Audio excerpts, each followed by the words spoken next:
Hi, everybody. Hope you can hear me okay. I'll just check my sound real quick. Let's see. Cool. Okay, great. Welcome to the workshop. This is session 3. And yeah, I guess let's just get right into it. Please let me know if there's any, like, usually I have some kind of sound problem, so let me know if you have any feedback about the sound quality or anything.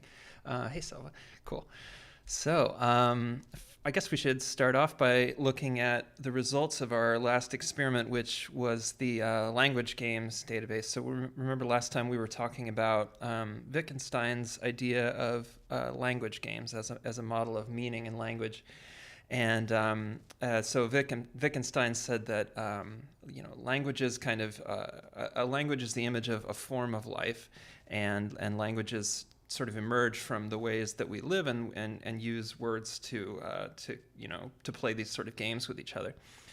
So I asked you all to go out and try to gather some examples of this. I happened to find one that I just wanted to share with you real quick, because right now we're working on this update for Kentucky Route Zero, and one of the things we're doing is like a lot of QA work.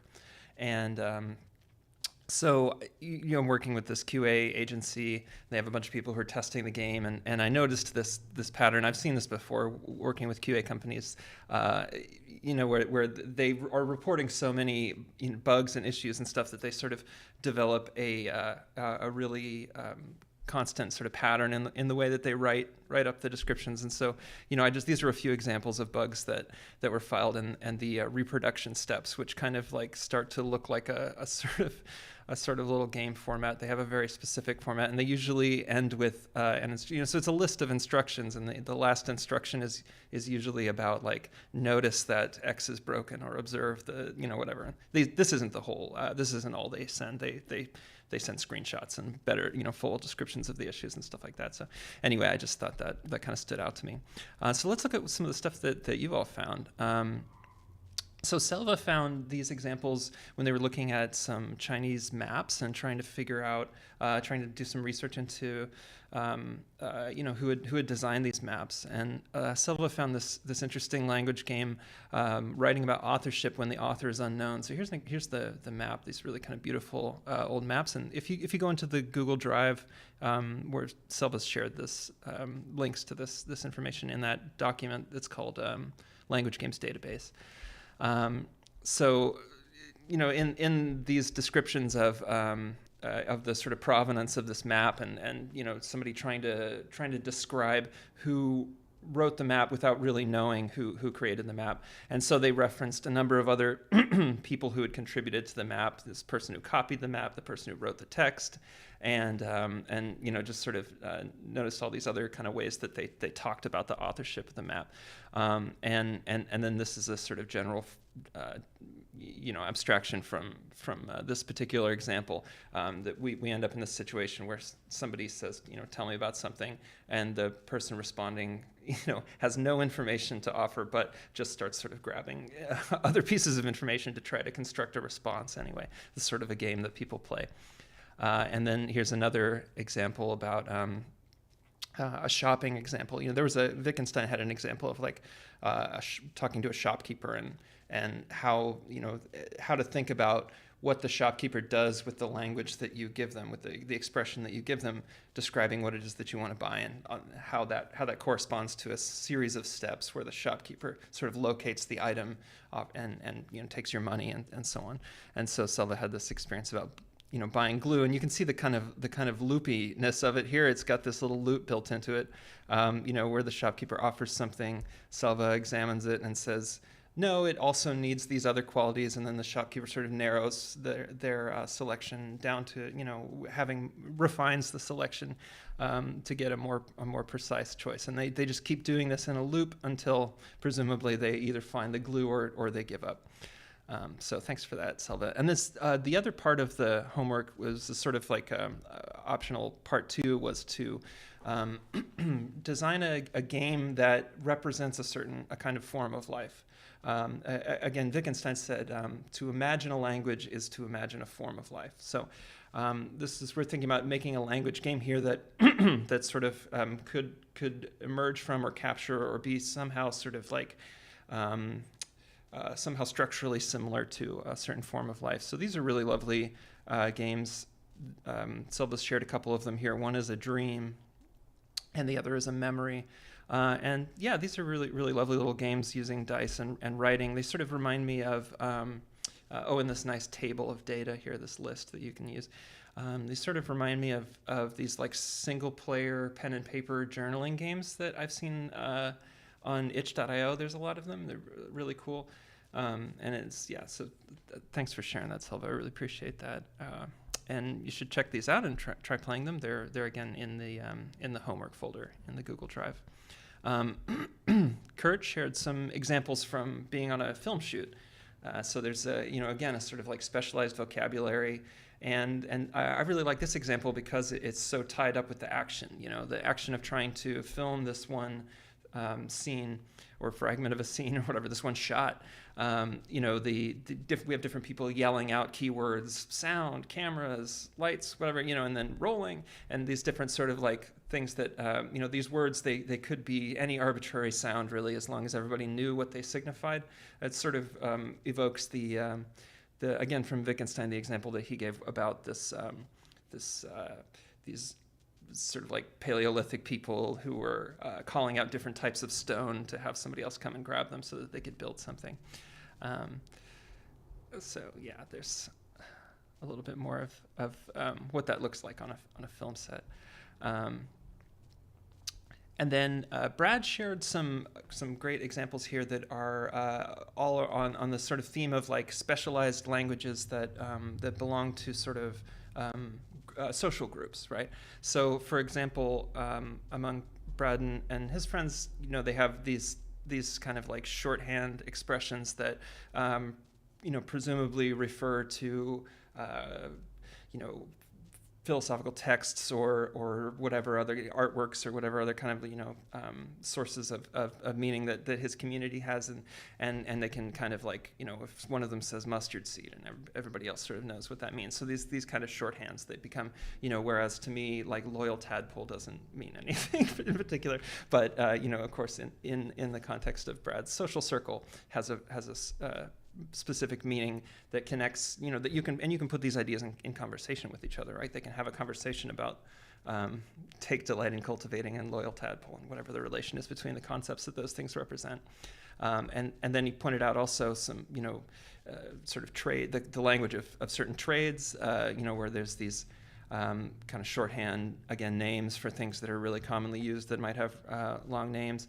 I liked this point about in management, a lot of the language seems to be related to baseball. And I've had that experience too. That's probably a uniquely American thing, but yeah, I noticed that too. It's like there's really a lot of baseball language. I feel like it probably has something to do with like the popularity of baseball among a certain demographic in a certain time period, like probably like the 50s and 60s or something, when business culture, American business culture got sort of ossified in like post-war period or something. And so there were all these like, middle-aged men who were the managers who were into baseball. I'm kind of like guessing that's where that comes from. But yeah, it is a really interesting observation that we're narrating, management anyway, is narrating our work as if it were a baseball game. That's kind of curious. It reminded me of Argo, which is, Argo is like a language used by, a secret language used by a group who needs secrecy, like, for example, a group of thieves or something like that, a group of revolutionaries. And this is a passage by Victor Hugo from Les Miserables. When he's talking about Argo, there's a big chapter in Les Miserables all about these secret languages. Brad mentions that, calls this category of language treehouse lingo. That's like the language of a clique. And so part of that is about the language being exclusive, right? So if you can't use the language, you're not part of the clique, and it's kind of a signifier if you're not able to use this language. And this is certainly the probably primary purpose of Argo as used by thieves and revolutionaries and other people who need to protect the boundaries of their social circle because it's under threat. So pretty interesting.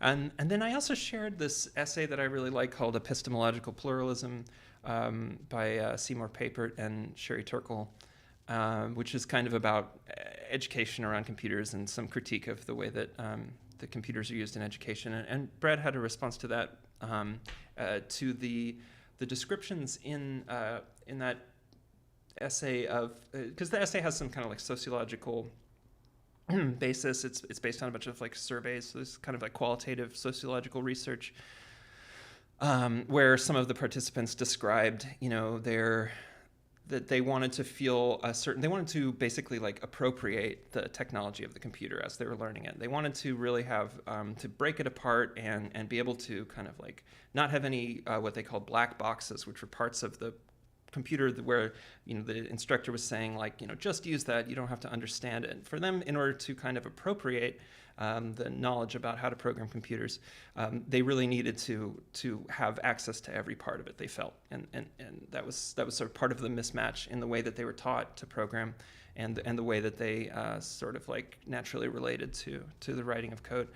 And so Brad shared some stories about being a young hacker in the 90s, and I just wanted to highlight this great, thank you so much for sharing this, Brad, this really great example of some of your early hacking work, kind of remixing a piece of software into something that looks really cool from 1995, so that's great. And if you look in the Google document where, it's called Epistemological Pluralism Responses, this is actually animated. It didn't animate in the PDF, but it's like, yeah, super cool.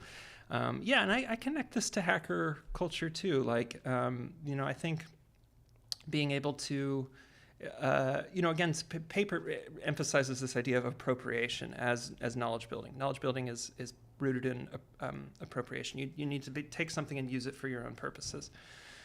And this is because of the sort of like philosophical background of Papert's work was an approach to teaching called constructivism.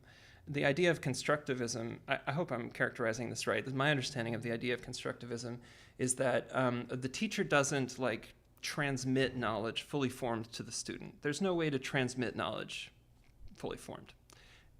Instead, the teacher gives the student the tools to construct knowledge. So all we can really communicate when teaching is these kind of like tools. And some of them are mental tools. They're like mental models or metaphors or things like that. Mnemonics, things like that. So anyway. So this is session 3. And yeah, thanks again, everybody, for contributing your homework and for Brad for sharing your response. I really appreciate that. We'll have some more at the end of today. But in today's session, we're going to talk about sketching with code. And I'm going to open up Unity and show you how I sketch in Unity. And we're going to start small. We're going to start with some basics of the C#, the programming language that we use in Unity. And these ideas are also portable to many other programming languages and other game engines or things that are not games and so on. So a lot of these ideas are pretty foundational. This is a URL where you can download all the code that I'm going to show you today. It's kind of long and hard to probably write down off the screen, but you can also get this PDF from the Google Drive. And I should have copied this so I could paste it into the chat. Sorry about that. But if you open up the Google Drive, you can just click this link, and it'll take you to this code, right? Which is on GitHub. Okay. So let's go ahead and fire up Unity. I've got the Unity editor open here. And so when you first start Unity, you have this like hub. Again, Unity is free to download. You used to have to make an account even to open it at all, but it doesn't seem to require that anymore. I'm not sure if that's, on my home computer, I was running this without logging in. So I don't know, maybe you don't need to do that anymore, which is nice. I'm gonna go ahead and make a new project. And it gives you a bunch of templates to choose from. And this totally doesn't matter for what we're doing today. We'd pick literally any one of these, so you'll be fine. But I'll just leave it on 3D, which is the default. Down here, I'm gonna give it a name and call it Workshop 3 Live. And it's gonna go into my home folder here. So a Unity project is a folder full of assets, and it has a specific kind of folder structure, which I'll show you in a sec. So let's go ahead and let it load up.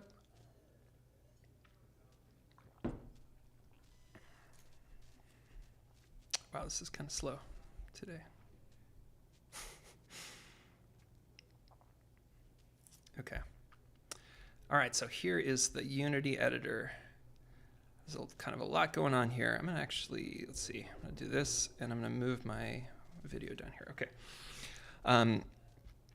So the Unity editor has a bunch of these different little panes, these little panels, and I'll get into more of what each of these mean probably next session or the session after when we get to working with more of the game engine. But today we're just going to use we're just going to use one of these panels, and so I'll fire that open in just a sec. But first I want to show you the project panel here. This is kind of the most important one to start with. So the project panel shows you basically that folder on your hard drive where the project lives. And if you right click on, so in this column here, we can close this packages thing. That's not really us, but mainly we're thinking about this assets folder. That's where all of your files live. And Unity is really centered around files. It's like everything is a file. So if I right click on the assets folder and choose reveal in Finder, or if you're using Windows, it's like open in Explorer and so on. This will open it up and we can see what this folder actually comprises. So here we've got the assets. That's where all the stuff that you're making is going to live in the assets. These other folders like the library, logs and stuff, this is stuff that Unity manages and we don't need to do anything with this. So assets is the kind of the root folder. And by default in assets, we get this scenes folder and this sort of empty sample scene. And basically nothing else.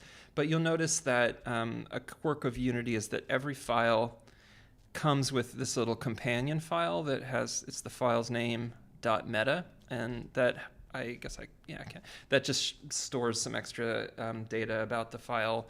So just the only thing to be aware of is so those meta files don't show up at all in this project view, but they do show up in the Finder or Windows Explorer, and we need to keep these files they need to live alongside the file that they kind of refer to, but otherwise we don't really need to think about them. But when we delete something, we need to be sure to delete the meta file also, and you want to be careful not to delete the meta file and leave just the asset. I mean, Unity will kind of recover and show you an error and stuff, but anyway, I just wanted to kind of put that up front so you can be aware of how these assets work. So this is kind of a lot to take in here, all this Unity stuff, and there's a lot of different panels to learn. But I want to start us with a really zoomed in, really kind of narrow view on what Unity is. And I'm going to do that with this thing called the test runner. So go ahead and up on the top here, we've got window. We can open up all these different panels. There's just tons of them, right? You can make your own panels. That's something I spend a lot of time doing. So go window, general, and we're going to go down to this test runner. That's the window that we want open. We're going to do basically everything today in this test runner. And so we can, if you want, you can grab it by the little name here and dock it somewhere else if you want to move it around. This looks pretty convenient to me. Okay. So the test runner is basically my sketchbook. So I'm making little programs that are just to be used in the test runner, and I'm making them and running them just to answer questions about what code does. The tests that I make here don't become part of the game, so they don't ship with, with the game that you're working on. So you don't have to worry about performance or using up a bunch of resources or anything like that. Test mode is just for you.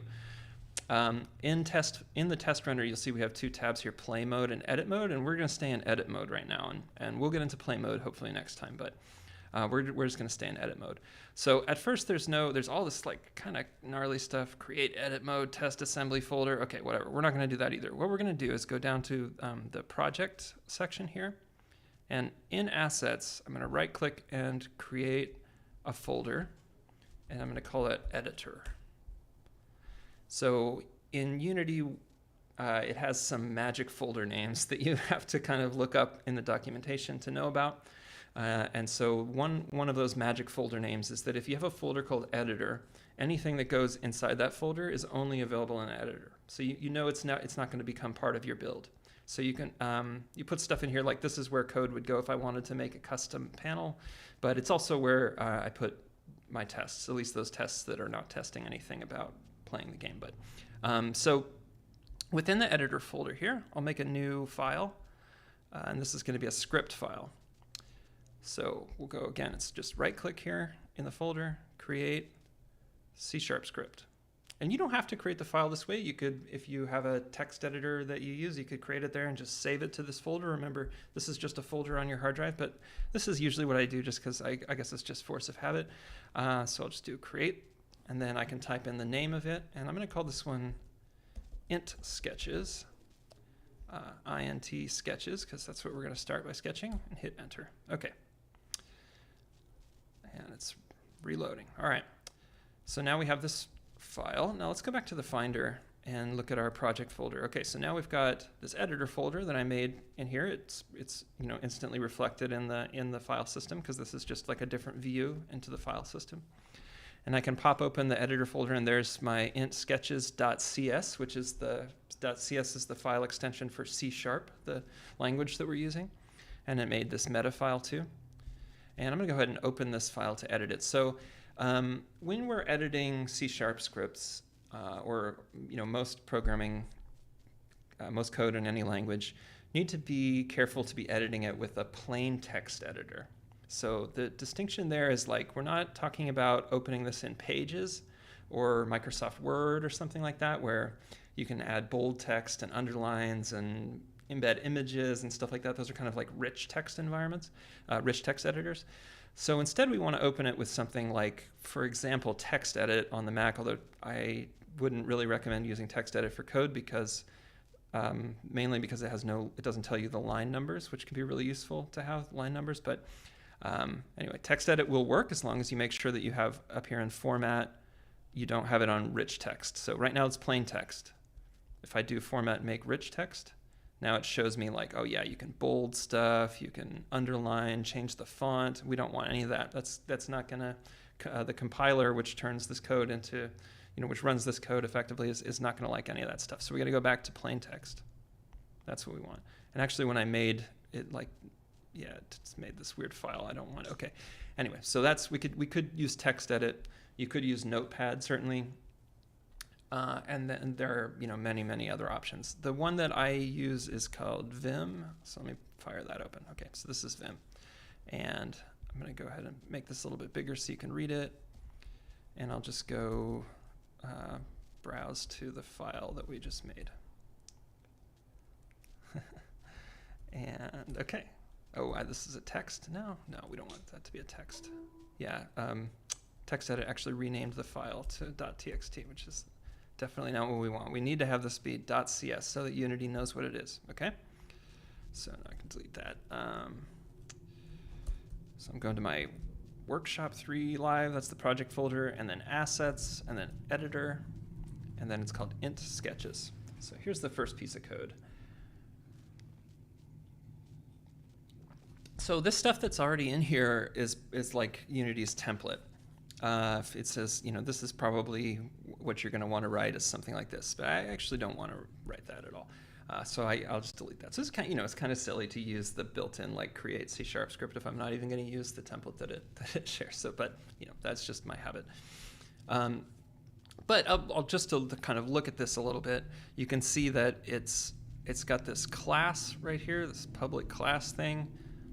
And then it's got this open brace, and then all this stuff is sort of like contained between these two curly braces, the open and close braces here, right?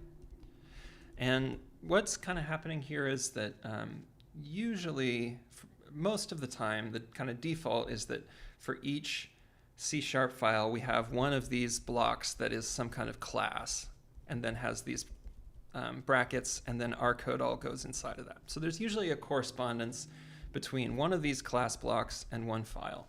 It's not actually enforced, and you can put a bunch of classes in one file, but that's sort of the default, and you only kind of want to stray from that if, I mean, we do it all the time. It's not bad, but it's just like that's kind of the default expectation, the standard for a lot of C# programming. So anyway, I'm going to delete this, and we're going to make our own class block. I'm going to call this public class int sketches. So this matches the file name, which is not necessary, but that's what I'm going to do here.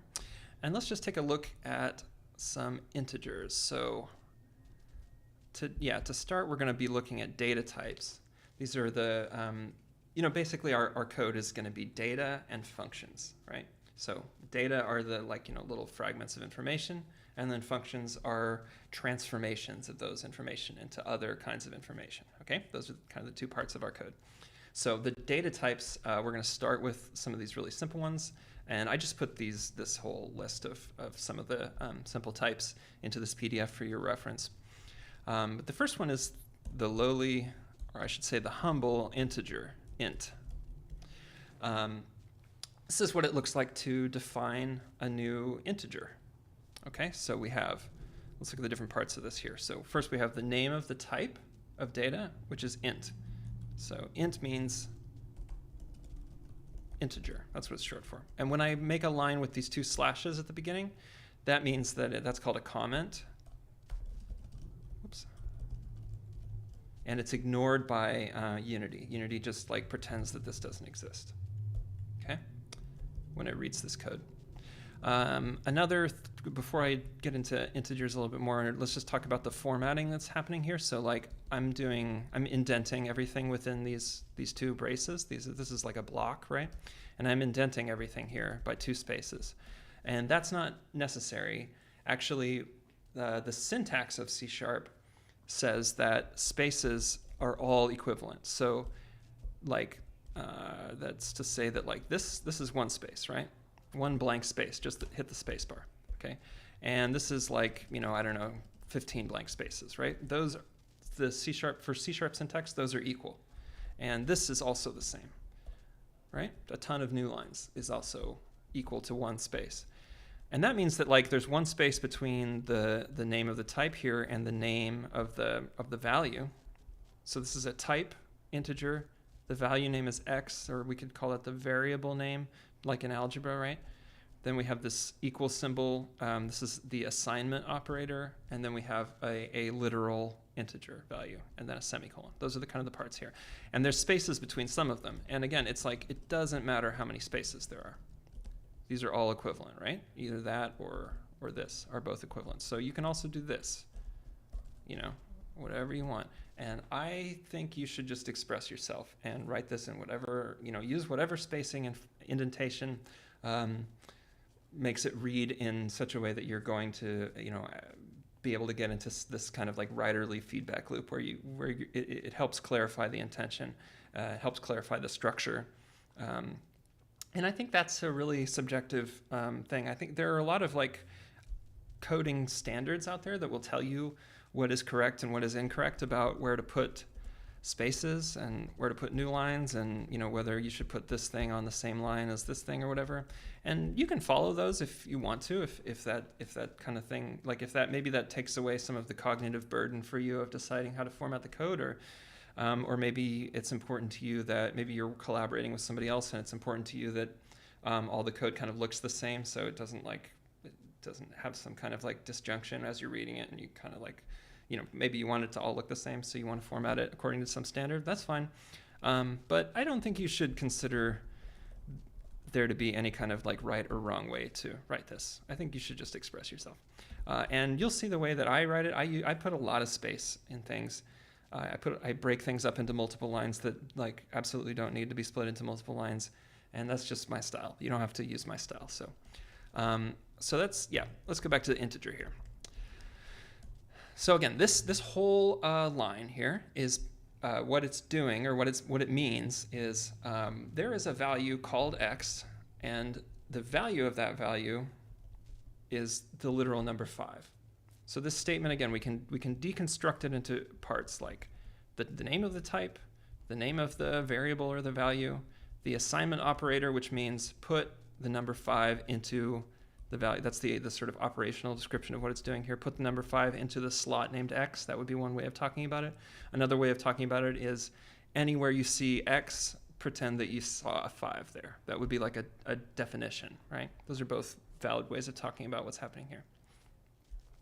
And of course, we can have other numbers besides 5. We can have 100. We can have 1.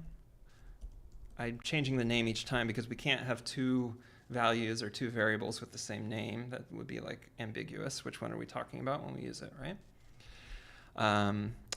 One thing we can't do here is we can't say like 1.0 or 1.5 because int is an integer, right? So an integer is a whole number.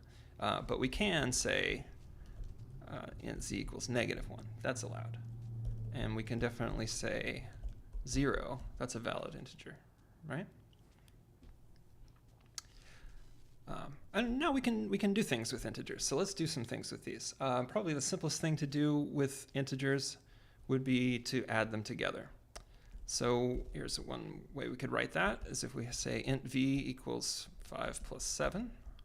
So now the value of v is the value of 5 plus 7, which is 12. Or we could write it this way. So these are basically equivalent ways of writing the same value. These kind of mean, these two statements mean the same thing. Precisely the same thing, right? Let's check that understanding. So I'm going to write now a function, which is going to be our first sort of test sketch, and that we're going to use to verify our understanding that v and u are equivalent statements here, okay? So to write a function, I'll write this out and then I'll kind of explain it. And this is kind of going to be a weird function. We'll see. Functions in programming sometimes are a little different from functions in math. So let's see. Plus equality. Let's just say that. And int a, int b.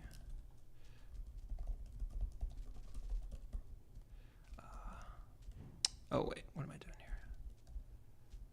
Let's just say, yeah, test equality. Let's call it that, okay? We're just going to see if these things are equal.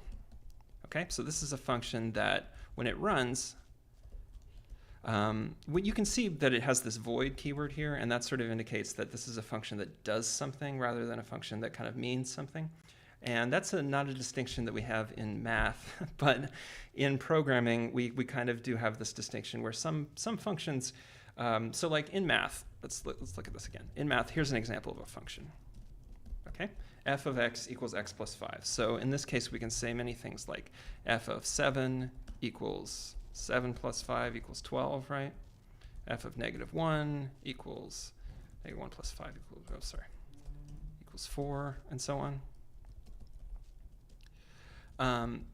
And we always know that f of something, f of any integer is going to be another integer, right? When we're writing code, we call these things functions.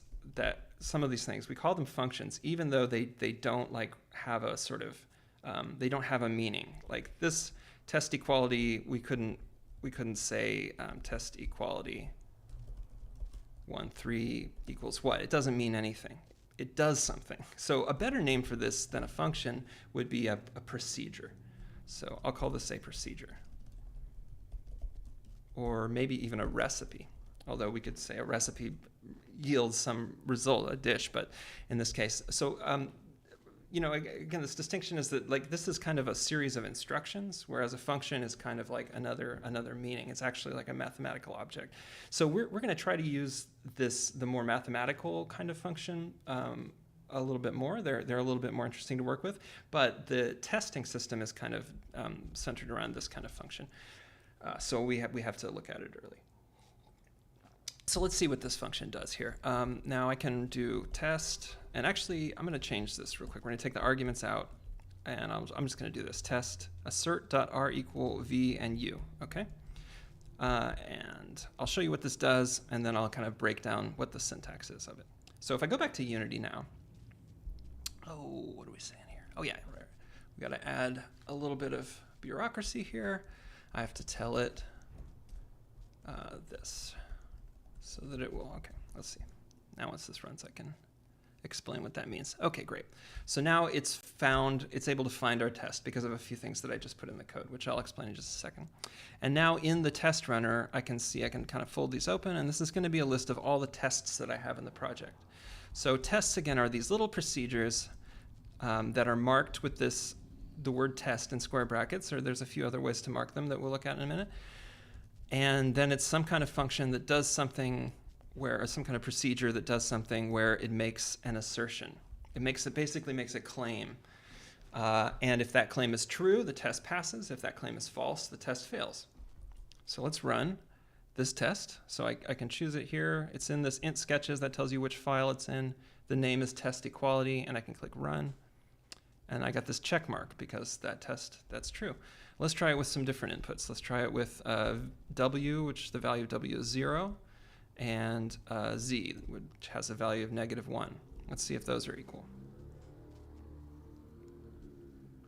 And of course, those are not equal. And we get some feedback here. It expected 0, but it got -1. That's telling us the first thing we gave it was 0, and the second thing we gave it was -1. And so it was expecting another instance of 0 in order for this test to pass.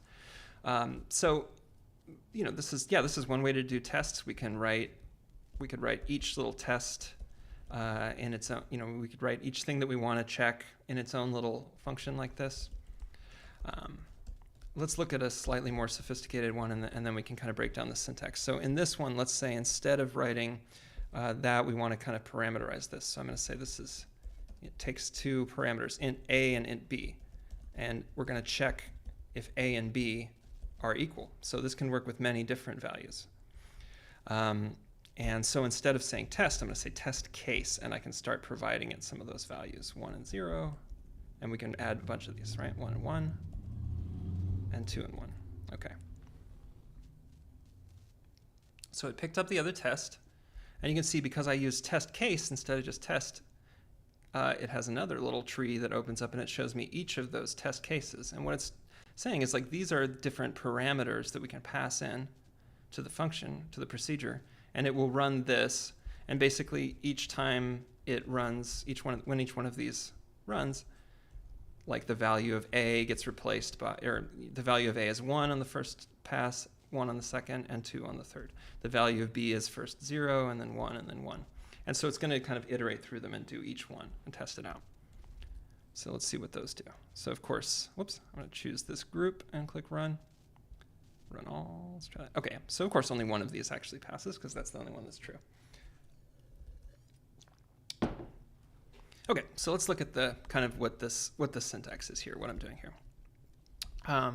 So I'm going to kind of delete this, or actually let's go down here to this one. This is a little bit more sophisticated.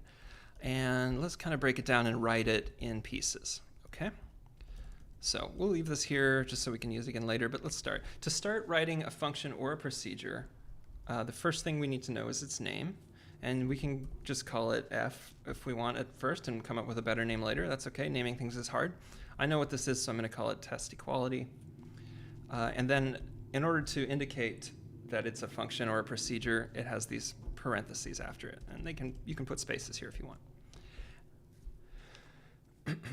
The next thing that we need to know is what is the type of this function? What kind of information, what kind of data does this function produce? So remember in our example from math, what is the type of 5 is integer, right? The type of x is another integer.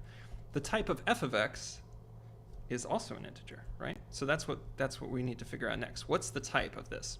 And if it's a procedure, which is just a list of instructions that has no meaning, it doesn't have a type. That's sort of what it means to have no meaning in this case. So we need to put this keyword void, which says this means nothing. It's just going to do stuff without meaning things. We also have to add this qualifier public, specifically to do this test thing. We need to make it public. So C# is a multi-paradigm language. It has a bunch of different ways of writing code. It supports a bunch of different approaches to designing code and thinking about code. And one of them is this approach called object-oriented, which is very bureaucratic and is kind of one of the most fully supported paradigms of programming, approaches to programming in C#. And so, so part of the bureaucracy of C# is that we have to tell it for each value, who has permission to look at this value, right? So this is kind of like, yeah, anyway, I won't get too political about it, but I think there's an ideology behind that. But so yeah, we need to say that this is public, and that's saying, yeah, Unity has permission, the test runner has permission to look at this function and to run this function. It's public. It's not private. That's another option. Oops. and it's not internal, and it's not protected, and there's all these different, qualifiers, because it's all about this bureaucracy of access.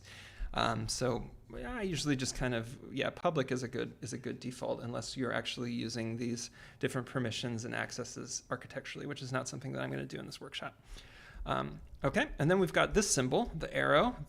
This is sometimes called the fat arrow because it's got these two. It uses the equal sign for the stem instead of the skinny arrow, which has the hyphen as the stem, but we'll use this thick arrow here. And that indicates what the next expression that we're going to write is the body of the function. So in our mathematical example, this is the body of the function. And we can say f of x equals x plus 5, but the way to write it in C# would be f of x, and then here comes the body of the function with this arrow, okay? And then after the arrow, we can write one more expression. So I'll write this expression, which is a statement. That's another, like R equal is another procedure. It doesn't mean anything. It does something. So its type is void. And so that matches up with this void here. In a bit, we'll write some functions that we can test that have other types. Okay, now we need to describe the parameters of the function or procedure. So this is the x in our math example here. So part of a function, like if it was f of x and y, we might say x plus y plus some kind of trivial function like that, right? If it had more than one argument. So like this one here has more than one. We can call these parameters or arguments. I think parameter is probably the clearest. So we'll say int a and int b. And these are kind of similar to these value declarations here, where they have a type and a name and then possibly a value. We can do the same thing here. We could actually give this a value. And then if we left that parameter blank when we called the procedure or called the function, it would have that sort of default, but I'm not going to do that right now. So we have these two parameters to this procedure, and they have names so that we can refer to them within the body of the function, and they have types so that we know what can be given to this function. And we just test it like that. And then these blocks here, these test case ones or this test one, these are called attributes. And this is a C# syntax that lets you sort of decorate a value with some extra information. This is like metadata, like the date or the thumbnail on a video, something. And Unity makes pretty heavy use of these attributes, so it's good to know what they are. But they're sort of just syntax. So this test case one is really nice because we can pass it a bunch of different things that we want to try out. And so this is the kind of loop that I get into when I'm trying to figure something out. Is just writing a little test and giving it some values to test out, and I try to see what is this thing I'm writing doing what I think it is. So let's keep going here.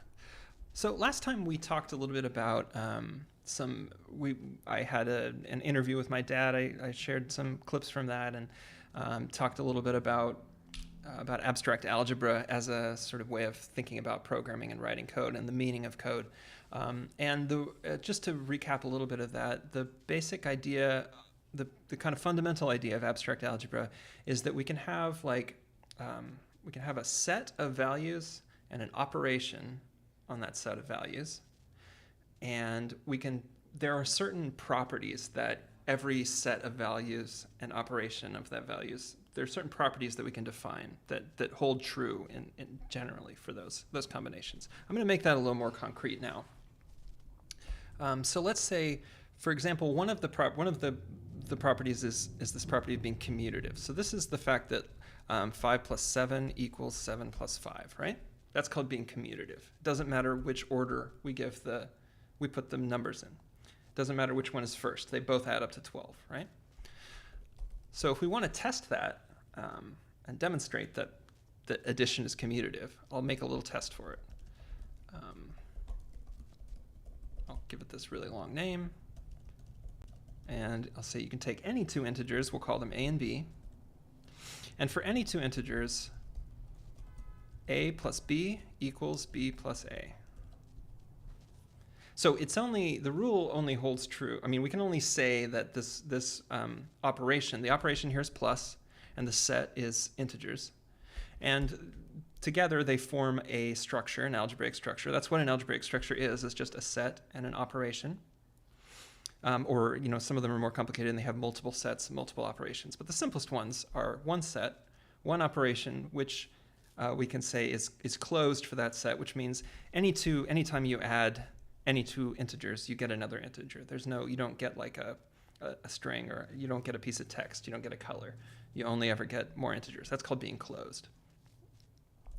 And so we can say that they have this property of commutative if and only if for every possible integer this is true. And so we can use, this is where testing as a strategy to learn things kind of falls down, because it seems like, is it going to be possible for us to try this with every possible integer? No, there's an infinite number of integers. We couldn't possibly run this test for all of them and resolve it that way. Instead, we have to use mathematical proofs. So there's limits to testing for sure, but we can try to illustrate some of these properties that we've proved other ways. So in order to get anywhere near this being a valid test of addition being commutative, we have to give it a bunch of different numbers. So I think even like this is already getting kind of long, and this is not nearly enough to demonstrate that addition is commutative for all integers. So I'm going to look at another kind of test that we can write, which is called a theory. So a theory, it's basically going to gather test cases for us. And so it needs a source of integers. So the theory is going to look for something else in this file that has an attribute. So this attribute is theory, and it's going to look for something that has the attribute data point. And it's going to use anything that has that attribute. It's going to use as test data when we're testing this theory. So I'm going to put that attribute on all these values so that they can be found. And now it should just pick these up and use them to run these tests. Okay, so let's see if that worked. All right. Let's see, those two. Here's addition is commutative at the top. So if I pop this open, you can see it generated like kind of automatically every permutation of all of those numbers that I had defined earlier. And it's just going to run this for all of them. Wow, it's true. Addition is commutative. Okay, so we can kind of start to get a sense of what some of those things mean. And when writing tests, if you really want to use the test to like try to figure out if this is true or not, again, this is like tests are not going to give you a final answer about whether one of these algebraic properties holds, but they might give you, one thing they can tell you is whether it doesn't hold. If you can find a pathological integer where this is not true, then we can disqualify the theory. But we can't prove the theory using tests alone. We have to use we have to use mathematical proofs or logic or magic. So I want to show you one example of a sort of pathological case of an integer. So I'll make this a data point too, and we're going to say I'm going to call this one q equals this really strange integer called max value. This is the highest integer that the computer can represent. So the funny thing about ints is, so integers, the numbers are infinite, right? There's an infinite number of that. I mean, we can't count all the integers. But we need to represent integers somehow on a computer, which has a finite number of transistors. It has a finite amount of memory. So what we do is we just say, okay, well, integers are up to a certain value, and then after that, there's no more integers. And we just kind of cap it at a maximum value. And what happens when you reach the maximum value, if you try to keep going, you wrap around back to either 0 or in the case of integers, which are negative, you wrap around to the lowest negative that's possible. And so there's all kinds of hacks. These are called overflow errors, and there's tons and tons of different hacks center around exploiting these overflow errors. And I'll just kind of, so anyway, if we could see here, does this hold for, if we try to run it with, so you see it added some test cases because I added a new data point. So I didn't have to write a new test, I just had to introduce a new kind of integer, and my test picked it up and is ready to use it. So let's see, what about this one? Okay, they are equal. 5 plus int max value equals int max value plus 5. Okay, I don't know what that value is. Let's find out. Something I just want to know. I don't have a theory that I'm testing. There's nothing I want to disprove here. I just want to know max value plus 1. What is that? So it doesn't need any arguments. It's still void because it's just going to do something. It's going to make an assertion and either succeed or fail. And it's public so that Unity can pick it up. And actually, what am I going to do? I'm not even going to assert anything. I'm just going to print out this max value. We'll say Q. I'll just use that one. So we're going to print out Q plus 1. This is the maximum number plus 1. What is that value? Okay, so debug.log, like assert.r equals this thing that we've been using to tell the test runner, try to figure out if these things are equal and fail if they're not equal. Debug.log is something that tells Unity, print out this text so that I can look at it. Okay, so let's find our new test that we wrote. Where is that? Did you find it? What's going on? Oh, debug does not. Oh, yeah. So I got an error here when I tried to use debug.log. So in the one other panel I should say that we're going to look at is this one called the console. So if the console isn't open when you start Unity, I don't know if it's always part of the default layout. So if it's not open, you should see like an error message here at the bottom. And if you just click on that or double click on it, yeah, if the console's not open, it should open the console. The other way to get to it is to go to Window, I think it's General, Console, or there's a keyboard shortcut for it. And so the console is where Unity will show you errors in your code. And it says here the name debug does not exist in the current context. And that's kind of a long-winded way of saying, what is debug? What does this word mean? I don't know what this word means. So remember, we got this error earlier, and I just kind of breezed past it. We got this error about these test things and assert when I didn't have this statement at the top. So this is another bit of paperwork I got to do. So I happen to know that debug is part of this package called Unity Engine, like most of the things that are part of Unity. And I happen to know that this test stuff is part of NUnit.framework. And so these are things that I know because I looked them up in the Unity documentation, which is at unity.com. And they're just in the manual. If you're using, some people use like a more advanced text editor than I use, like you can use Visual Studio Code or MonoDevelop or Rider, or there's like a bunch of other ones these are things called IDEs. Something like that.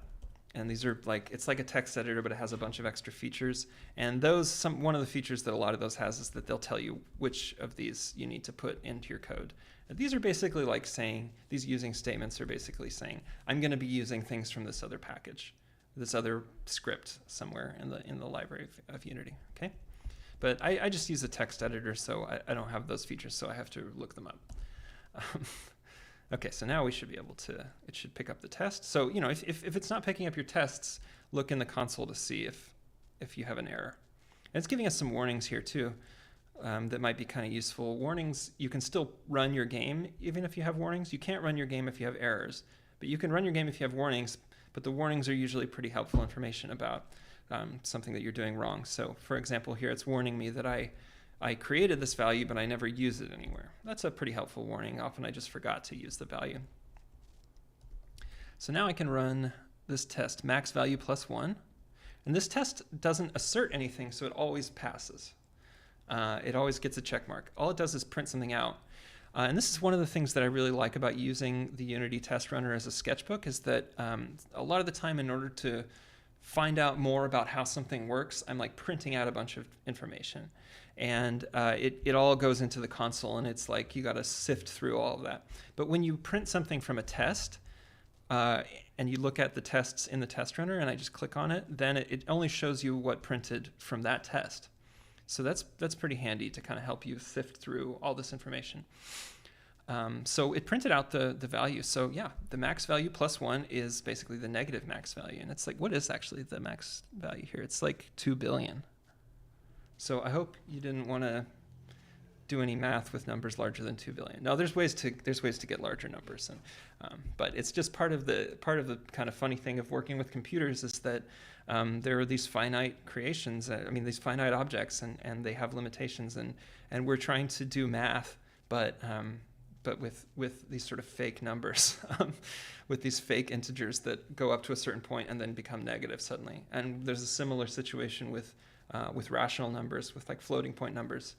Floating point numbers is the name of this weird emulation that we use. They're like fake rational numbers, fake fractions. And they have all kinds of weird behaviors because of their fakeness. But they're good enough to work a lot of the time. so we use them anyway. And they're fast to do math with, even if it's fake math. Okay. So that's a little bit about integers. I'm going to move on to strings, and I think today it looks like we're probably going to go for another 30 minutes or so. I just want to show you some stuff about strings real quick, and then we're going to look at classes, and then I'll have a homework assignment for you. Thanks for hanging out through this one. I know it's maybe a little bit dry as we get into some of the code, but I hope that if you have any questions, I hope you'll ask in the chat, and I think once we get into playing with this stuff and you're able to kind of appropriate some of these ideas that I'm demonstrating, hopefully it'll be a little bit more fun. But let's go ahead and make a new test file. So this time I like to have a separate files here for each sort of group of sketches that makes them appear in their own little tab here, or their own little tree here in the test runner. So these were my int sketches. That's my int sketchbook, and I'll go back there if I want to sketch some more with ints. But I'm going to make a new file here that I'm going to call stringsketches.cs.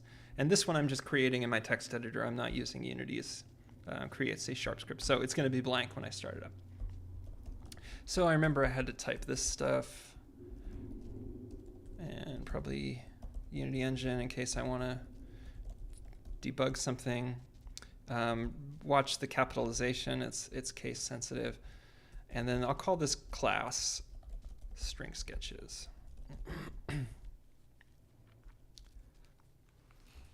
Okay. So we just looked at integers and an operation on integers called plus, where we add two integers together. Probably the simplest operation we can think of. Let's look now at another one of these simple data types that's called a string.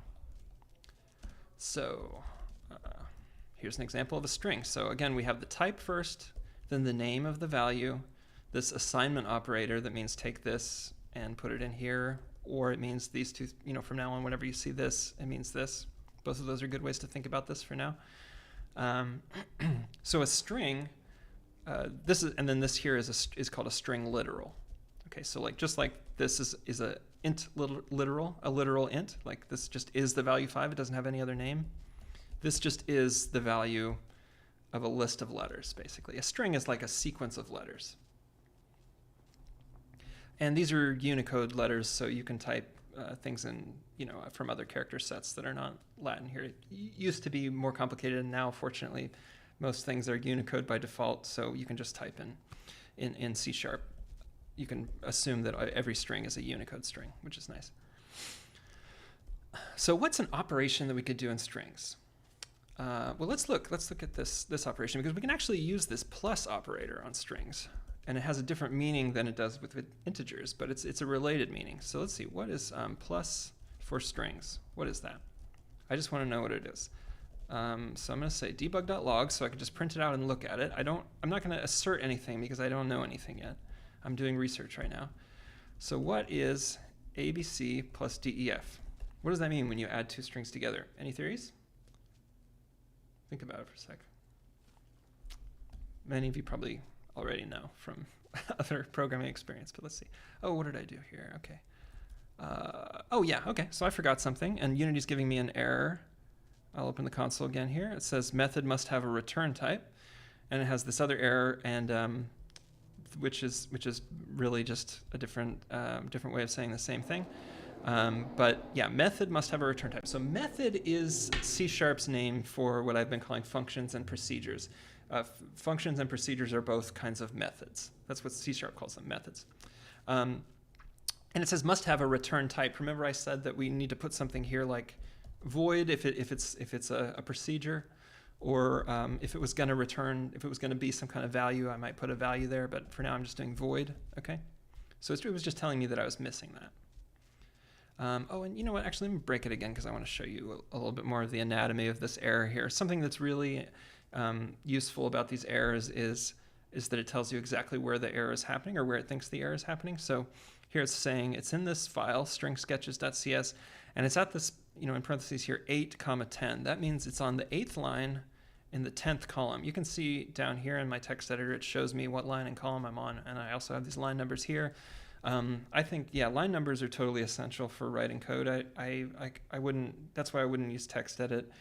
Even Notepad, it shows you, you can turn it on so it shows you the, in the status bar, the line number you're on, which is useful, but it's nice to be able to see them at all times and just be able to jump to them. So if you want some recommendations for a text editor, I think there's one called Atom that's pretty good, I think. But I don't know. I don't really use, this is what I use. So if you ask around, and I'm sure lots of people have opinions about text editors that you should use for programming.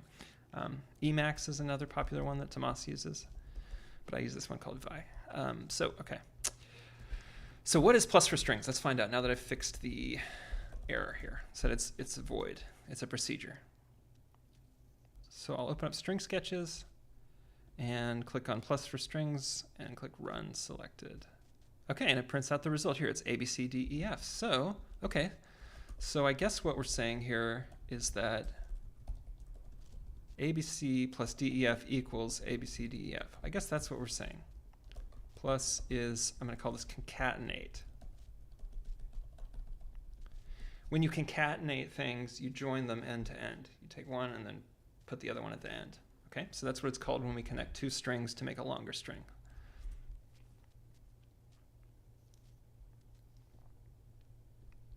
All right, yeah.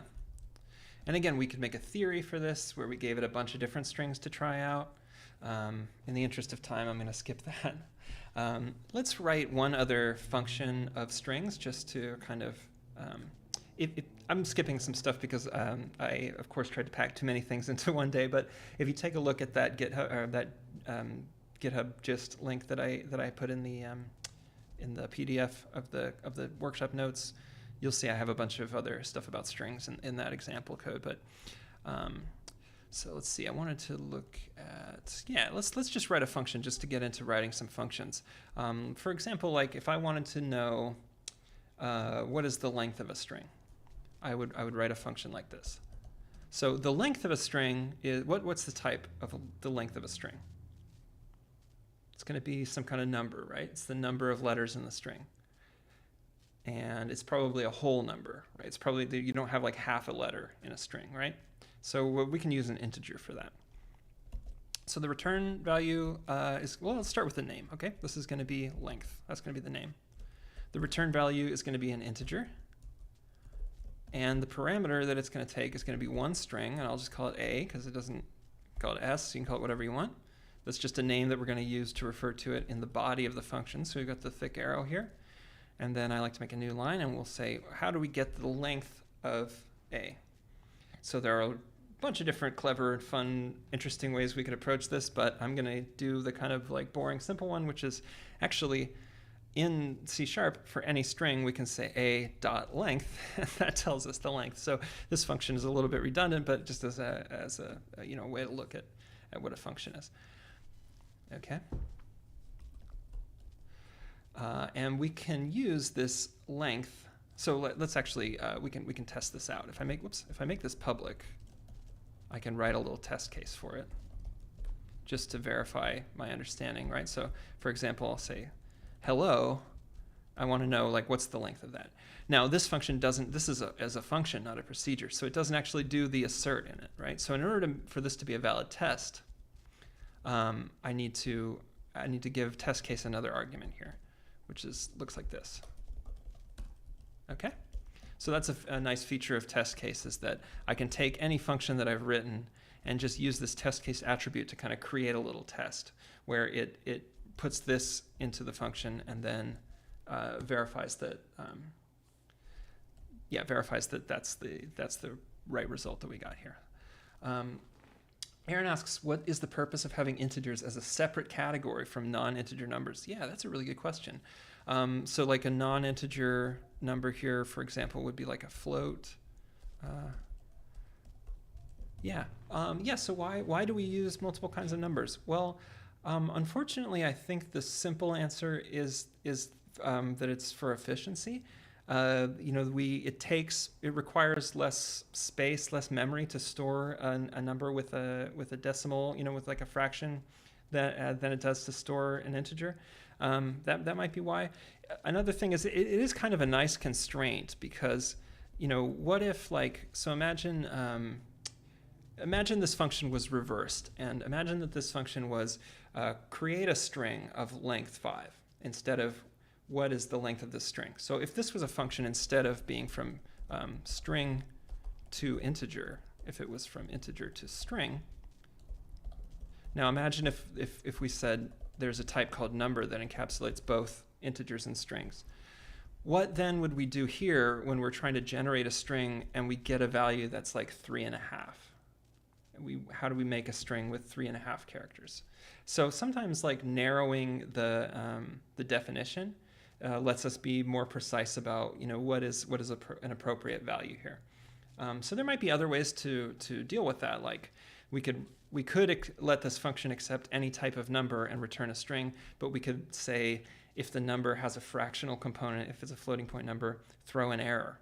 And then your program, we wouldn't be able to tell until the program ran whether it would crash or not.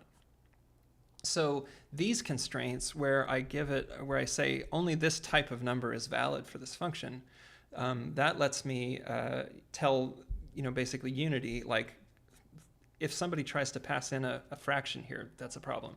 And Unity can do that kind of analysis, what's called statically, meaning it can look for errors like that without even running the code, which is really useful because it takes a long time to, like I said, we're doing QA on Kentucky Route Zero right now, and there's a lot of bugs in Kentucky Route Zero that only show up when you're playing the game, and it's because there are some cases I think certainly where we could have made the game less buggy by designing it with a little bit more restrictive types, so that we could have caught some of those errors. I'll give you one example, actually, just because it's come up for me a lot lately, which is that, so a string is a piece of text, right? And that's all it is. That's all we know about this, is that it's a bunch of characters. And in the game, we have some strings that have been translated and some strings that have not yet been translated by the game. It takes the string, which is the text that a character says, and it translates it and then shows it to you, right? So there's these variables floating around throughout the game they're just strings, and there's nothing about the variable that when you look at it can tell you has it been translated yet or not. And so we have all these bugs about trying to double translate, right? And that's a case where if we had been more rigorous and said, okay, one type is a string that hasn't been translated, another type is a string that has been translated. Those are more restrictive, so kind of like the number thing, we can use them in fewer cases, but that's actually a benefit because it lets us write code in such a way that it could not fail. It could not have these errors, right?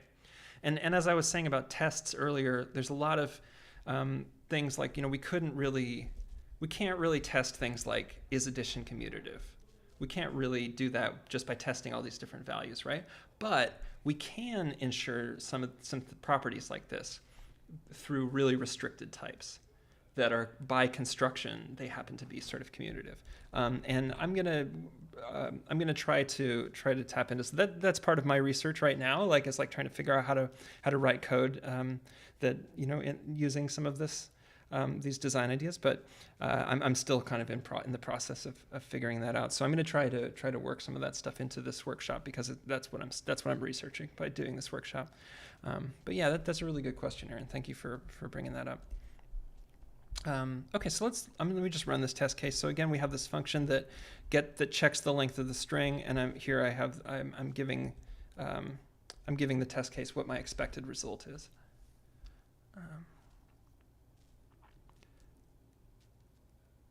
Okay, so let's say here, I'll click run, and yeah, length hello is 5, right? That was the expected result.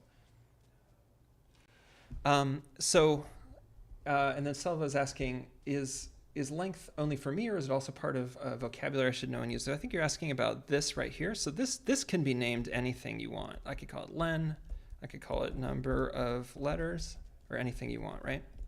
Now this one down here, this is part of C#. And so the way that I know that I can say a.length when a is a type string, let me just kind of fire up, I don't have anything private in here. Okay, so let me go to the, I'm just going to type into Google Microsoft C# reference, right? Here it is, docs.microsoft.com, and this is the C# guide to this whole language. And now I can search over here for string.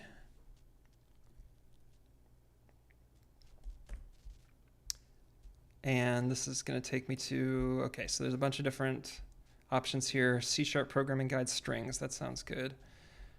And sort of by browsing through here, we'll eventually find the reference material about strings. This isn't exactly what I want. I actually want the string. Let's go to here. String, okay. So here, now I'm in the API browser, right?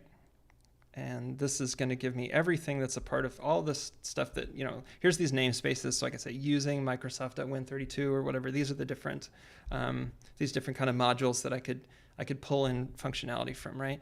So, and if I open up the reference for string, here it is, the system.string class.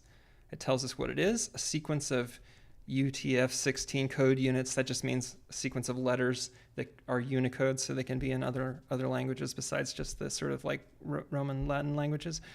Some more documentation about them, and then we have here a list of properties, methods, and all the other kind of things. So this thing length is a kind of property, and that's where I found it. So this is telling us how to use it. It's going to show us some examples. Int length equals str.length. So to clarify that, this length can be anything. Like this function could be called length or whatever. But this one is something that I looked up in the reference. I hope that answers your question, but please do let me know if it didn't. So here I changed the name of the function, and it's going to show up here in my, yeah. Okay.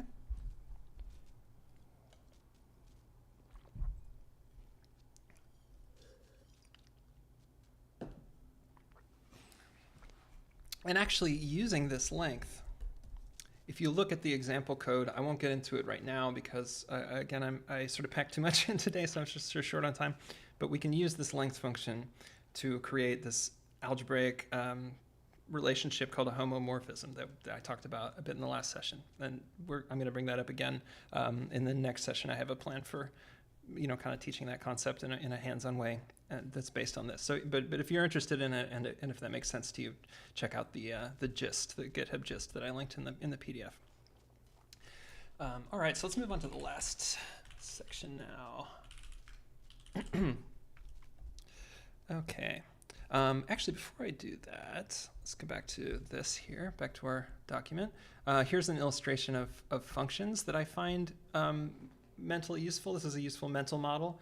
So here's this function length, right? So f is the name of the function, length is the name of this function. And then here, this word string, this is the type of the input to the function, right? So in this diagram, pretend that this a is string. This circle here is the type of the input. And then the type of the output is int. That's this b here. So this circle here represents the type of the output. And then x is the input value and y is the output value. So you can think of a function as being a route from one type to another type, if you think of types as places. And so I find that really useful because it extends really nicely to thinking about joining multiple functions together. So if you think about, if we want to put, kind of stack functions together, compose them is what it's called.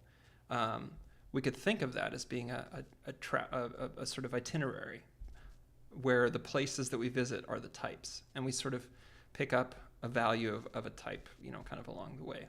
And that's writing a function. This is another way of thinking about function composition. These are all from this abstract algebra book that I put in the Google Drive. So if you imagine here, if I'm assuming A, B, and C are like people. And so imagine if we have a wife function that tells us who is the wife of A. They must be, we must already know that this is a person for whom this is relevant. So we go, from A to B, and then say there's another function called mother that tells you who is somebody's mother. And so that takes us from B to C. So then we could say that the composition of the wife and mother function could be another function called mother-in-law that sort of encapsulates this multi-step journey, right? Okay, so just some mental models for thinking about functions. I like this spatial model a lot. And then before we move on, I wanted to show you this artwork for reference to the last section that we're going to do here. This is a piece by Alison Knowles and James Tenney. So you might recognize Alison Knowles. Her name, she was a Fluxus artist, and she's still around. She's had a really long career. She's amazing. She does installations and writing, and she's great. So in the 60s, she worked with James Tenney, who was this computer artist who used computers. If you look, you can find a lot of his work on YouTube. They made this program written in Fortran in 1967 called A House of Dust. It's become a sort of classic of computer poetry. So here are some examples of the output of this poem. So this poem, or this program, generated poems, basically. Well, I don't know. There's different ways to talk about it. You could say that this program was a poem that sort of lives as a bunch of different random combinations, or you could say that it was a program that generated all these different poems. I think there's different ways to talk about it. But they all have this format. If you just take a minute to kind of read through them, you'll start to see the pattern. A house of steel in a metropolis using electricity, inhabited by friends and enemies. So what we're seeing here is a house of some material, some location, using some kind of lighting, inhabited by some group of inhabitants, right? And so these are just all these different combinations and permutations. Presumably there's some kind of database of all these possibilities. I like this one, a house of leaves underwater using candles, inhabited by collectors of all types. I'm very curious if there's any connection to the book A House of Leaves, the sort of experimental horror novel by Mark Danielewski from I think it's from the 90s or early 2000s. I always thought of that book's about a house that's larger on the inside than the outside, that sort of unfolds larger and larger as you go into it. And I always thought of that as like being like the leaves in a table, when you expand a table. But I wondered also. But then this poem has a kind of similar unfolding, right? Because it's a small piece of Fortran code that generates this, nearly apparently infinite, poems. So it kind of unfolds in the same way, from a small text into a large text. So Alison Knowles was really cool and made installations, and so she made a version of this poem that was a bunch of houses, actually, and this was installed in a few places. And then here's a link to, if you remember a few sessions ago, we looked at this series by Nick Montfort that's a bunch of JavaScript recreations of classic electronic texts, and he has a recreation of this where you can kind of watch some of these permutations be generated. So let's try to make one of these on our own here, and I only have a few minutes left, so I'm going to kind of whiz through this. I'm going to make a new sketchbook called classsketches.cs. Oh, cool. That's cool that you saw that installed. That's really great. I wish I could see that. Okay, so we got our class sketches, and I'm going to use again these packages or modules or whatever you want to call them, NUnit and Unity Engine. So we've been making these classes, right? This is a class, and so on. This is a class, has this class keyword. So we've been using classes as containers. You can just put a bunch of stuff inside a class, and it becomes kind of like a namespace or like a folder. That's one use of classes. And then another use of classes is that a class kind of defines a new data type that is not a simple data type like a number or a string, but a composite data type, which is a few other data types glued together. Okay, so let's define a class here now. I'm going to make a house class. And I'm thinking about what is the data underlying these poems. So we've got a material the house is made of, a location where it is, a kind of lighting, and a kind of inhabitant in this one. For mine, I think I'm going to say, well, the first thing I want to know, I want to show you this data type. Okay, this is bool, which is another sort of simple data type like int and string. Bool is a true or false value. So bool can only be true or false. Okay, so this is a true or false statement about the house, whether it's underwater or not. And we don't have to give it a default value, but I'm just going to put that value there so that if we leave that out when we make the house, by default it's not underwater. Okay, so it's just like we have in this class here, where we've got this opening brace and everything inside here is like part of the class, right? That's the same in our class that we're making. I make another brace, and everything between these two braces is part of this class definition. And you can see I indent even further so that I can kind of like, just as I'm scanning this visually, I know that this belongs to this section because it's indented. What else we need? We need like a material. What type should the material be? I don't know yet. Okay, I'm just going to leave that as a question mark for now. And I don't know what, okay. And then the other thing I want to do is a kind of art. Yeah, there's some kind of art in this house. I don't know what type that is either. And we can add public int number of inhabitants, something like that. Anything, any kind of interesting details that you want to put in this house. Okay, so right now I'm defining what I call a data model. Not what I call a data model. I think that's what this would be called, as a data model. So this is kind of like a model house or a model, a model in any kind of production. Is like a sort of like very simplified description of what the thing is. So this is a description of what the data is that comprises a house. So let's start by kind of figuring out what these types are going to be. What's the material type going to be? So in Knowles and Tenney's piece here, you can see there's straw, steel, paper, plastic, roots. So one way to do this would be, this could be a string, and then we could, whenever we define the house, we could just like write in the name of the material. That would be one way to do it. But I think I want to explore something a little more constrained, because if I made this a string, somebody could make a house and put something in here like I don't know, something that's not a material, like somebody could put something in here like red or something like that, which might make grammatical sense, but it's not really what I intended to put here. I want a more constrained type than a string. So I'm going to make another new type called material. And this one, instead of, I could make a class material, but actually what I want here is that there are a fixed set of, like, there's certain materials that you can use. And I want to enumerate what all those materials are up front. So that's called an enum. That's another kind of type. So in order to use an enum, we have to define what are all the possible values that this can have. So that looks like this. Okay. So now I've defined this new type called material, and it can be either moss or it can be brick. And I can add more here. I can add corduroy or whatever else I want to. I don't know if that's how you spell corduroy, but I'll put something else in there. Tweed, something I can spell. Okay, so, and we could do the same for art. We could have like, a painting, a sculpture, right? Okay.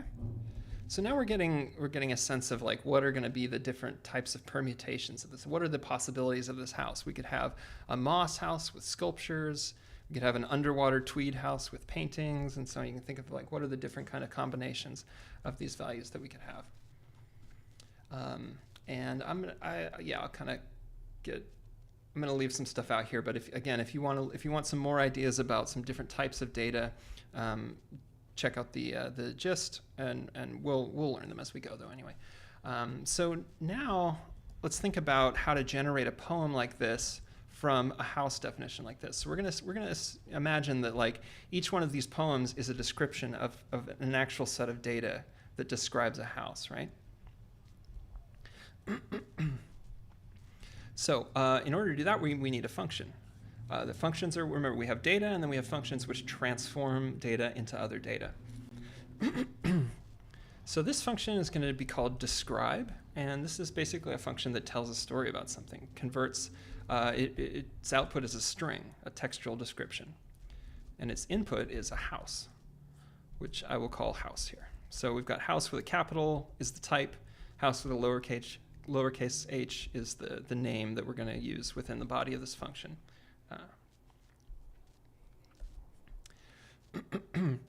Okay, so how would we describe this house?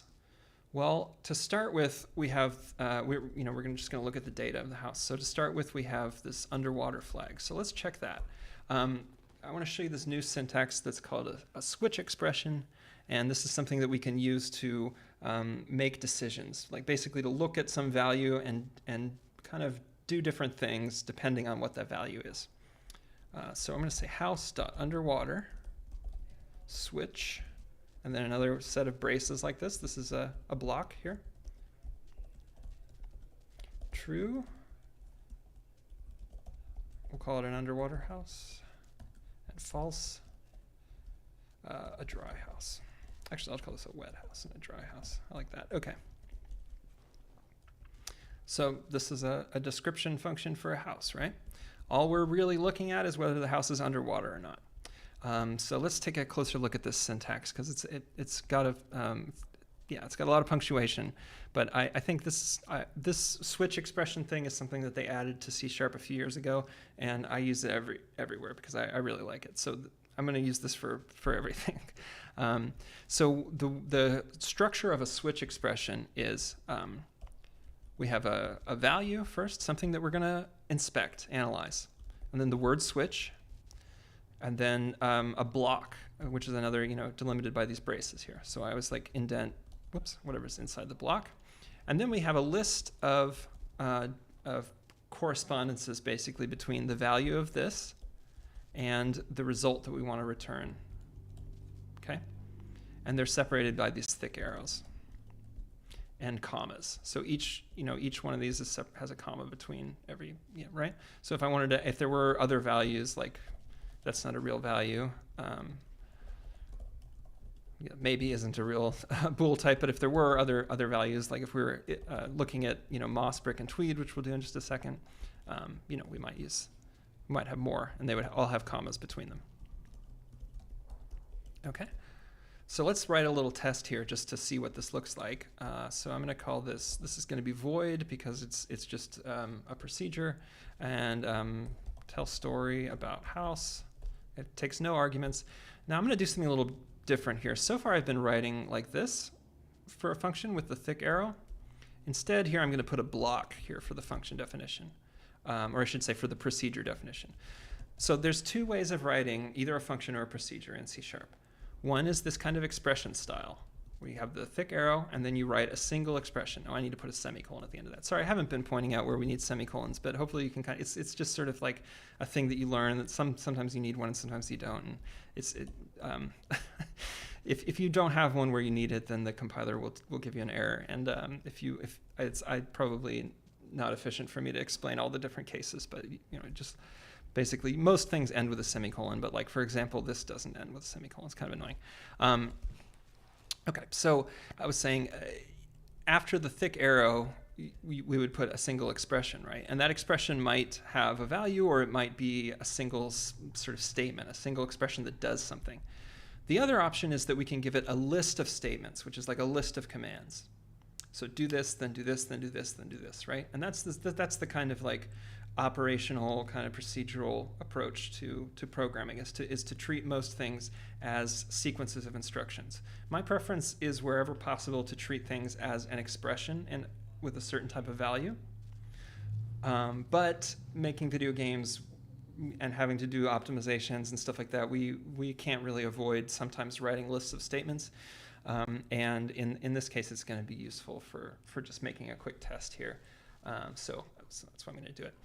So I'll make a house first, and then I'll describe the house. So this is our house definition, right? We need to specify whether it's underwater, what material it's made out of, and what kind of art is there. And so I'm going to say house h equals new house. That's how you make a new class. For integers and stuff, we can just type like int x equals 5. We can write a literal integer, but we can't write a literal house. We have to make a new house with this new keyword. And then we can start a block. And inside the block, we are going to basically assign values for each of these parameters, right? So I'll make this in a new line. I'll actually do this. You don't have to do this if you don't want to, but I like to put a lot of spaces between things. So I'm going to say a new house underwater equals true, comma, material equals brick, and what's the other one? Art. Art equals painting. Okay. I just align the equals to make that a little more legible. So you can kind of think of this is kind of like a row in a spreadsheet, right? We're just like saying these are the data points that we're putting into this house. And now if we say describe h, and actually in order to actually see this, I'm going to have to say debug.log of describe h, right? So here, let me kind of clarify a bit. Story, let's see. Okay, so in this formation, I'm kind of like writing a series of instructions for what to do. So first, create this new house, then create a new string and store in that string called story the value of describing the house, and now debug.log the story to print it out. And then in order to make this sketch show up in my test runner, I just give it this test attribute. Okay. Sorry, we're running a little long on time. I apologize for that. Okay, so now we've got this new folder here called class sketches. And it's, yeah, and I made a mistake. I forgot to call it public. Remember, we have to do this bureaucracy here where we say, yes, you can see this. Unity is allowed to see that function. It's not a secret. Okay, now I can run it. And it prints out a wet house. And if I had made the house not underwater, let's see what it would print out. A dry house. Okay. And then I just want to show you one more thing, and then I promise we'll wrap up for the day. But this is just complicated a little bit more for your homework, so that you have something more to play with. Let's say we also want to include some description of the materials. Okay, so I'm going to say we're in this describe function. We first check whether it's underwater. Whoops. And then we want to check what material it's made out of and describe the material. So I'm going to say, I'll put a space in here and say plus. Remember, plus for strings is concatenate, place them end to end. Plus describe house.material. And then I'll do the same thing here. Now, right now we're going to get an error when we open this up, and let's look at what that error says. Okay. It says cannot convert from material to house. And same here, cannot convert from material to house. And that's because the describe function, as we've written it, takes a house.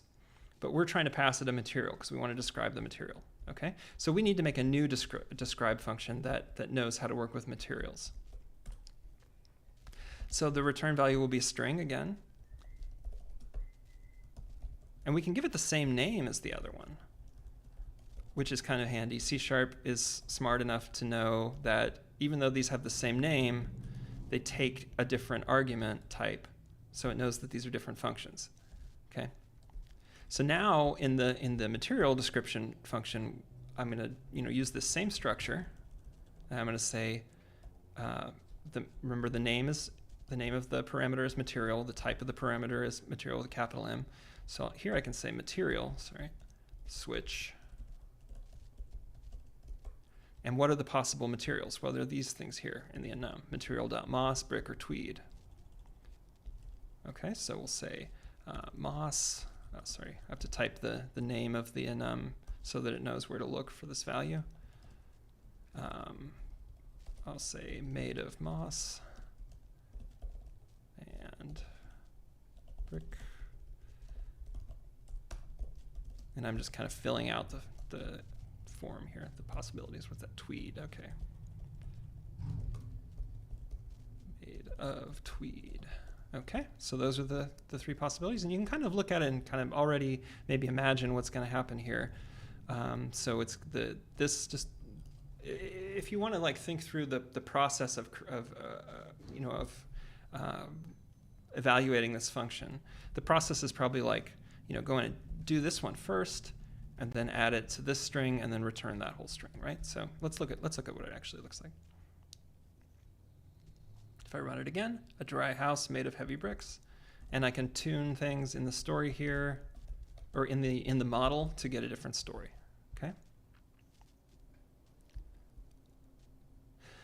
So for your homework, I'll just stop there. And for your homework, that's what I'd like you to do is use C# to write a data model. And you can make a couple different pieces of data using that model. So I just made this one house here, but I could do a house H2. And this one is underwater, and it's moss, and it has, still has paintings. And then if I say describe H2, or, I can make multiple stories. So, make a few pieces of data that represent the model, different permutations of the model, and then write a function, and you can call it describe, or you can call it story, or whatever you want, that's going to generate some of these little stories from it. And then as an extra challenge, try writing 2 different functions that tell different stories from the same data. Could be an interesting exercise. And I want to again encourage you to check out the full code from. Let's see if I can find this again. Where did I put the link? Here it is. Okay, it's on page 10. And if you pop this open, you can see I have some more. If we go down to the class sketch here at the end, number 3, I have some more complex examples where we're nesting multiple values and stuff. You can look through that and see if there's anything in there that you can appropriate for your own story. It doesn't have to be about a house, but that's just a connection to A House of Dust by Allison Knowles and James Tenney. Okay, well, yeah, I've taken up enough of your time, but thanks so much for joining me today. And thanks everybody who shared, the results of your experimentation. And next time we're gonna play some more with Unity. We'll look at some stuff next time. Hopefully, we'll make it into this other tab here called Game, where you can actually see things move around and stuff. We'll try to get in there. But the focus of this workshop is really about the code itself and not so much some of these implementation details. So yeah. Anyway, thanks again for your time. Take care, everybody.